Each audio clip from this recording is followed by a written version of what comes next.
OBC आरक्षण के मुद्दे पर भाजपा और कांग्रेस में आरोप प्रत्यारोप का दौर लगातार जारी है।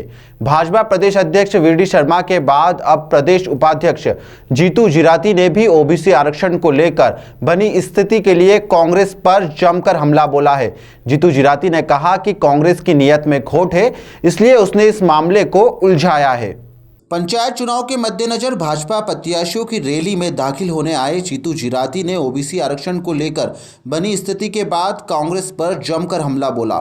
जिराती ने कहा कि पिछड़ा वर्ग आरक्षण को लेकर जो परिस्थिति निर्मित हुई है वो कांग्रेस की गैर जिम्मेदारी के कारण बनी है और सभी लोग यह अच्छे तरीके से जानते हैं। नहीं, देखिए, ये स्पष्ट है, पूरा जग देख रहा है, सजग है इस देश के नागरिक, प्रदेश के नागरिक।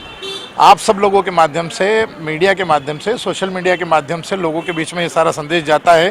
सीधी भारतीय जनता पार्टी की स्पष्ट नीति है, नीयत साफ है। हमने पूरी कोशिश और प्रयास किए हैं कि आरक्षण 27% का पिछड़ा वर्ग को मिलना चाहिए, एससी को मिल रहा है, एसटी को मिल रहा है, यहाँ तक कि हमने सामान्य वर्ग तक को भी आरक्षण मिल रहा है। और ये 14% का आरक्षण पूर्व में तय था, 27% के आरक्षण का हमने समर्थन किया।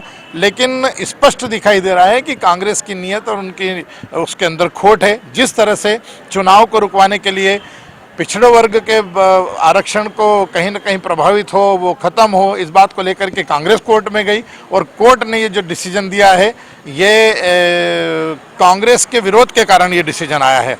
तो ये सब स्पष्ट दिखाई दे रहा है। हम तो हमेशा इस बात के समर्थन में है कि भाई सबको अपना अपना अधिकार मिलना चाहिए। अगर पूरे देश की 50% से ज़्यादा आबादी ओबीसी की है तो ये उसको संवैधानिक दर्जा देने का काम माननीय मोदी जी की सरकार ने, भारतीय जनता पार्टी की सरकार ने तो किया है।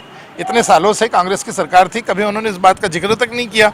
तो संवैधानिक दर्जा उसको भारतीय जनता पार्टी के कार्यकाल में मिला है और हम छाती ठोक करके इस बात को कह रहे हैं कि सबका साथ सबका विकास हो। हम सभी वर्गों के साथ में हैं, सभी धर्मों के साथ में है। जिसका जितनी हिस्सेदारी उसकी उतनी भागीदारी भी होना चाहिए और वो मिल भी रही है। जीतू जिराती ने दावा किया कि इस बार पंचायत चुनाव में भाजपा को बड़ी जीत हासिल होगी। उन्होंने कहा कि इंदौर जिलों में 17 में से 13 स्थानों पर चुनाव होने वाले हैं।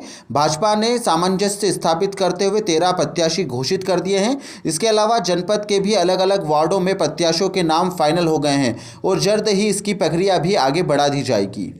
जब ये आपने वोट बैंक को चुराने के लिए माननीय कमलनाथ जी ने 27% की घोषणा तो कर दी, लेकिन उसको अमली जामा ठीक तरीके से पहनाया जाए। 15 महीने की आपकी सरकार थी, न तो आपके वकील वहाँ पर कोर्ट में खड़े हुए, न मजबूती से पक्ष रखा गया, ये बात सब देखते हैं। और हमने घोषणा की, हमारी सरकार वहाँ पर खड़ी हुई, हमारे वकील वहाँ पर खड़ी हुए और माननीय मुख्यमंत्री जी ने इस बात की घोषणा की है कि दिल्ली स्तर तक लगा करके केंद्रीय स्तर तक बड़े से बड़ा वकील इस बात की वकालत के लिए खड़ा किया जाएगा। ये हमने कहा, ये स्पष्ट है। कांग्रेस का तो काम है आरोप लगाना, कांग्रेस को नहीं। देखिए, ये क्या है, उमा जी ने इस बात को कहा है, उमा जी ने कुछ सोच समझ के कहा होगा। और दूसरा, ये सही भी उन्होंने कहा, चुनाव होता है नहीं होता ये हमारे हाथ में नहीं है। एक एजेंसी है, संवैधानिक एजेंसी, जिसके कारण ये सारी चीज़ें हुई है।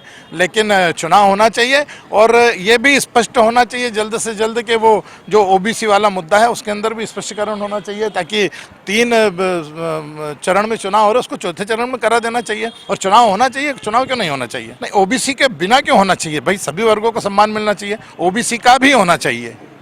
देखिए, जीतू पटवारी जी क्या कह रहे हैं, राहुल गांधी जी क्या कर रहे हैं, दिग्विजय सिंह जी क्या कह रहे हैं, इनके लिए क्या टिप्पणी करना चाहिए?